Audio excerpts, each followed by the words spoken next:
आदिबासिफोरजों जेनाखि आं कमिउनिकेट खालामनानै नुबाय थादों आदिबासि स्टुडेन्टसफोरखौ फोरोंनांगौआ एथ्राब इजि नङा आरो बेसिकेलि क'क्राझार डिस्ट्रिक्टनि जेनाखि रिजाल्टआ आदिबासि स्टुडेन्टनि थाखायनो जोङो माने एसे डाउनाव थाबाय थायो रिजाल्टखौ नोंथांमोनहाबो स्टाडि खालामनानै नाय ओंखायनो जोङो आदिबासिफोरखौ बोरै जोङो मोजां रिजाल्ट खालामनो हायो बेनि माबायै जोङो सावरायबाय थादों जिहेथु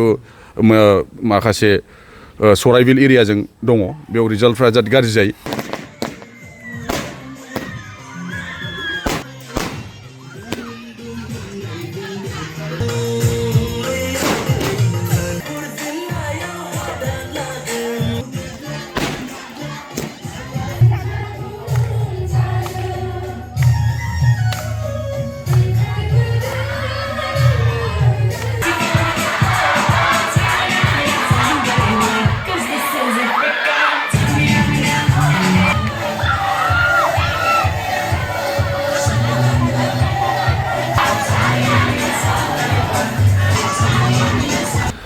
दिनै हायार सेकेन्डारि फाइनालनि जेनाखि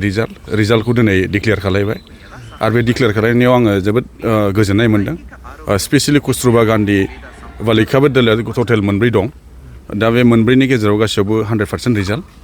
आरो बेसिकेलि पाटगाव आरो कुसुगावआव जोबोद मोजां रिजाल्ट जादों मानो होनोब्ला पाटगावआव जाहैबाय टटेल माबा होदों 21 जन होदोंमोन 21 समाव 18 जन फार्स्ट डिभिजन उइथ स्टार्टबो दङ आरो प्लास नोङो जोंना कुसुगावआव 14 जन होदोंमोन 14 जनाव जाहैबाय 12 जन फार्स्ट डिभिजन सानै सेकेन्ड डिभिजन आरो सेम मेट्रिकआवबो जोंना कुसुगावनिया मेट्रिकआव 100% फार्स्ट डिभिजन जादों 15 जन होदोंमोन 15 जनानो फार्स्ट डिभिजन आरो डिस्टिंक्सन स्टार्ट मार्क दंजोबो दा बे हिसाबै आङो जोबोद गोजोननाय मोन्दों जिहेतु बे मोनब्रै फरायसालिखौ आं नायो आरो क'क्राझाराव फैनाय आं अलमस्ट 4 इयार्स जाबाय दा बेयाव जेनाखि बेसिकेलि आङो टिचार्सफोरखौ धन्यबाद जासिनो लुबैदों बिथांमोना ओरैबायदि खस्थ' खालायदों मानो होनबा कस्तुरबा गान्धी बालिका बिद्यालयनि जेनाखि स्टुडेन्टसफोर बे स्टुडेन्टसफोरा जाहैबाय ओरैबायदि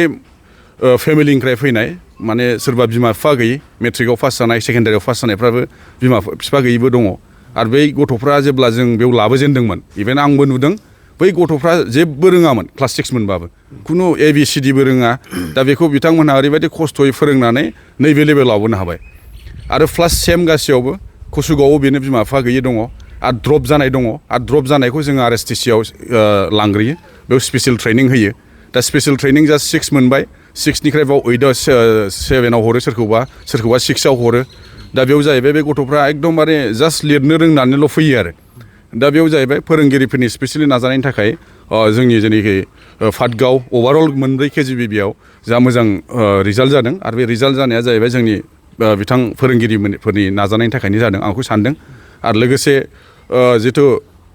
गार्जेनफ्रा जेबो गैखाया 100% फोरोंगिरिफ्रानो बिथांमोनखौ नायनाय जायो SSLC आनजादावबो मोनब्रैयावबो 100% माने बेयावबो फार्स्ट डिभिजन दङ माने बे सासे स्टार्ट मोनाखै खिन्थु स्टार्ट दङ बेयावबो आरो फार्स्ट डिभिजनानो बांसिन जाबाय थायो आरो थांनाय बोसोरावबो मोनब्रैयावबो 100% आरो थांनाय बोसोराव जाहैबाय 100% फार्स्ट डिभिजन थांदों बिनिफ्रायबो थांदों हायार सेकेन्डारियाव आरो प्लास कुसुगावनिफ्रायबो 100% फार्स्ट डिभिजन थांदों ओमफ्राय गसाइगावआवबो जाहैबाय 100% रिजाल्ट जादों खिन्थु फार्स्ट डिभिजना जाहैबाय बेयाव एबार सानै सेकेन्ड डिभिजनाव बारा जादों थार्ड डिभिजन निल आरो प्लास नैबे माबानि जेनाखि हाथिजुराना एबार फार्स्ट बेच होदों 6 जन ल'खामोन 6 जनाव जाहैबाय फार्स्ट डिभिजन थाङासै खिन्थु सेकेन्ड डिभिजन साथाम जाहैबाय ओमफ्राय सानै आरो बाखिया जाहैबाय थार्ड डिभिजन थांदों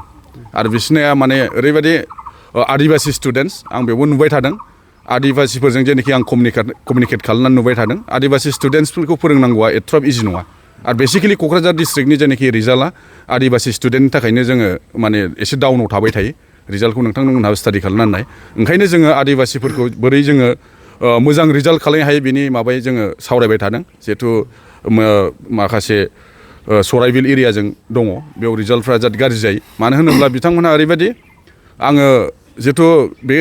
स्कुलखौ नायो हिसाबै आं नुदों जेब्ला जों कस्तुरबा गान्धी बालिका बिद्यालयनिफ्राय सानसे बा साननै बन्द हरो बै स्टुडेन्टसफ्रा आदिबासि स्टुडेन्टसफ्रा मा खालायो बिसोर जाहैबाय साननै बन्द होबा माने सप्ताखुनि उनावसो फैयो माने गार्जेनफ्रा ओरैबायदि कनसियास नङा इभेन नोङो जोंनिखौबो जों नायो दा ओंखायनो माने मालाबा गार्जेनफोरखौ जारायहरनाय जायो फोरोंगिरिफोरा जोंनि फरायसुलिफोरनि गार्जेनफ्राबो बिदिनो सानसे बन्द हरबा सप्ता खनसेजों लाबोनो हायो दा स्ट्रिक्टलि जेब्ला नोङो दर फांथेनानै दोनलायनाय गेट फांथेनानै दोननाय जागोन गार्जेनखौ हाबहोनाय जानाय नङा गार्जेना 3 घन्टा बा 4 घन्टा गसंनानै थानांगोन बैबादि सिस्टेमजों फैयै फैयै दा रिफर्म जानानै दा स्टुडेन्टसफ्रा जेब्ला खुलिगोन अब्ला अलमस्ट 100% स्टुडेन्टआ एक्सेप्ट लोमजानायनि बारै दा 100% स्टुडेन्टआ बेयाव एटेन्ड जायो आरो बेबायदिनो लाबोनो थारमाने दिनैनि जेनाखि रिजाल्टआ मोजां जाफैबाय आरो दा जोंनि जेनाखि सेकेन्डारि लेभेलावथ' जोङो साक्सेस खालायबाय थादों मोजां रिजाल्ट खालायदों खिन्थु मोनसे दुखुनांथावा बेनो जे जोङो जिहेतु हायार सेकेन्डारि पास जानाय लोगो लोगो जोङो गार्जेननि आखायाव हगार हरो दा गार्जेननि हगार हरनाय लोगो लोगो थारमाने आं जे फिडबेकखौ एनालाइसिस खालामना नायबाय थादों किसुमान जाय गथ'फ्रा जोंनिफ्राय थांबाय बिसोर मास्टार डिग्रिबो पास जानानै दङ सोरबा सोरबा अलरेडि एंगेज जाबाय प्राइभेट स्कुल हक अबा गभर्नमेन्ट जब हक खिन्थु बाखि स्टुडेन्टसफोरा आं जे नुदों माना जोंनाव मोनसे आं स्टाफ टिचार्सफोरखौ दायित्व होदों बे दायित्वआ जाहैबाय स्टुडेन्टफोरजों जेनाखि माने कन्टेक्ट थाबाय थानाय सासे स्टुडेन्टनाव मोनसे फाइल खालायनानै जाहाथे गथ'फोरा बबाव दं बबाव गैया फरायदोंना फरायाखै बेखौ नायनो थाखाय मोनसे माने मा होनो बेखौ मोनसे फाइलिं खालायबाय सासे मोनसे स्टुडेन्टनि उनाव माने स्टुडेन्ट ट्रेकिं बे स्टुडेन्ट ट्रेकिं पलिसिखौ लादों दा स्टुडेन्ट ट्रेकिं पलिसिया जाहैबाय जोंनिफ्राय गनांनाय लोगो बे गथ'नि मोनसे फाइल थागोन बे गथ'आ एडमिसन लाखांनायनि उनाव जोंनि केजिबिआव खोन्थाहरनांगोन जे जोङो क'क्राझार गभर्नमेन्ट कलेजाव फरायबाय दा क'क्राझार गभर्नमेन्ट कलेजाव फार्स्ट इयाराव एडमिसन लाबाय एग्जाम्पोल लानायनि उनाव मा खालायगोन टिचार्सफ्रा लाबायबा बेखौ रेकर्डखौ खालायगोन आरो मा मेजर लादों बिनि हेड अफ दा डिपार्टमेन्टनि जेनाखि कन्टेक्ट नाम्बारखौ आं बिथांमोनखौ कालेक्ट खालायनो हादों जाहाथे जोंनि फिडबेकआ मोजां जायो आरो गथ'फ्रा माने 100% पास जानानै नेक्स्ट जोंनि बिथांमोननि जे थांनानै थानाय बे थांनानै थानायनि थाखाय बिथांमोना खामानि मावहैनो हायो आरो साक्सेस जायो बे पलिसिखौ जोङो दा एडप्ट खालामना लानानै दं खिन्थु बेखौ इमप्लिमेन्ट खालायनांगौ दायित्वआ जाहैबाय फोरोंगिरिफोरनाव आरो बिथांमोनहा आंखौ आसा खालायदों जे बिथांमोनहा आसा होदों जे जोङो बे स्टुडेन्ट ट्रेकिं जेनाखि पलिसि बे पलिसिखौ जों लागोन होननानै आरो आदारवाइस नङाबा मा सोरबा बिमा गैला सोरबा बिफा गैला आरो बिमा बिफायाथ' मेक्सिमाम 100% लेखा रोङा सोरनाबा जास्ट सिगनेसार होनो रोङो दा बै बिमा बिफानिफ्राय बिसोर गोरोंसिन जायो गथ'फ्रा दा बे गोरोंसिन जानाय लोगो लोगो बिमा बिफाखौसो बिसोर बुजायनो नागिरो आं ओरै थांनो नागिरदों होननानै दा नैबे जिनिसखौ जोङो थिग खालायनांगौ ओंखायनो फरायसुलिफोरखौ जों बुजायबाय थायो नट अनलि केजिबिबि जिथु अभारअल जोंनावनो दायित्व दङ बे हिसाबै जोङो बुजायबाय थायो जे जाहाथे फरायसुलिफ्रा गाव रोंबाबो गावनि बिमा बा बिफाखौ बिफा बा बिमा हिसाबै मानिनानै लायो नैबे जिनिसखौ जोङो बेयाव डाइरेक्सन होबाय थायो आरो नोंगौ दाथ' एडमिसना गासैयाव फ्रिखा माने बेयाव न' डाउट रेसिडेन्सियेलल' नन रेसिडेन्सियेल सेकेन्डारि स्कुल दङ हाइ स्कुल दं एल पि स्कुल दं गासैयाव एडमिसना फ्रि एडमिसन FTBनिफ्राय लानानै मिड डे मिलनिफ्राय लानानै गासिबो फ्रि खिन्थु जोंनि गार्जेनफ्रा मोनसेल' डिउटि गथ'आ फरायसालियाव फैदोंना फैयाखै फरायसालिनिफ्राय गावनि न'आव थिग टाइम थांदोंना थाङाखै आरो न'आव थिग टाइम फरायदोंना फरायाखै दा जोंनि गार्जेनफ्रा बे जिनिसखौल' नायनांगौ मानो होनबा खुनु स्कुलावनो दिनैनि थारिखआव खुनु माबा गैखाला आप टु इउनिभार्सिटिसिम गभर्नमेन्टआ जे फ्रि होदों इभेन नोङो जोंना गथ'फ्रा दा थाङोबा एडमिसन लायोबा निजुत मयना आसनि मोनहैगोन दा नैबे आसनिफोरा मोनहैबानो माने जथेस्थ' हेल्प जायो खिन्थु ओंखायनो जोंनि जेनाखि